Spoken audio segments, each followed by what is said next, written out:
nə qalan dağlar. Elə vallah mən nasılsız falan olun, falan dağlar. Nə gerçəkdir, nə xəstədir, həsrəti dəstə-dəstədir. Şair balan can istədi, sənə laylay deyən dağlar. Süzayətdir ismim adım, sındım amma qırılmadım. Torpağına qarışmadım, sənə laylay deyən dağlar.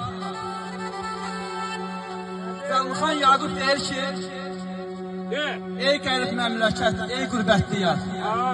Demə yollarıma azıb gəlmişəm.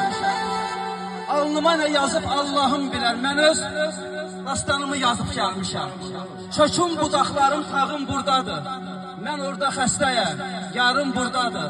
Aranlı yaylaqlı dağım oradadır, damlayam, qayadan sızıb gəlmişəm. Özüm bil, özgəyə bildirmə məni. Ağlada, ağlada güldürmə məni. Sən Allah qürbətdə öldürmə məni. Vətəndə qəbrimi qazıb gəlmişəm. Elinin gününün dərdi gəminə yanan oğlanların qadarsını alım.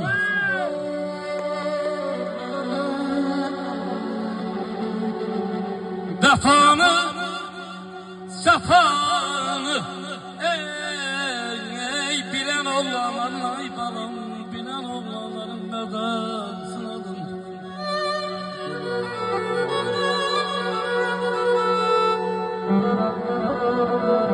Bütün güzelliği var dünya üzerinde.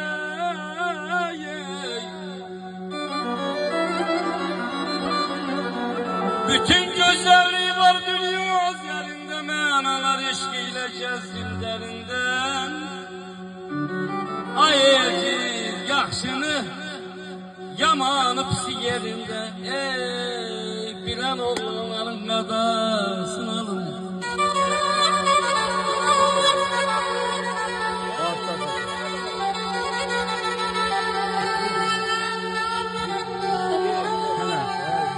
Vaxtında uzatdım köməklərimi, vermədin mənimlə əl-ələ dünya. Nəyimə gərəkdi vaxtı keçəndə, göydən qızıl yağdır ləl-ələ dünya. Yorsuz yoxsul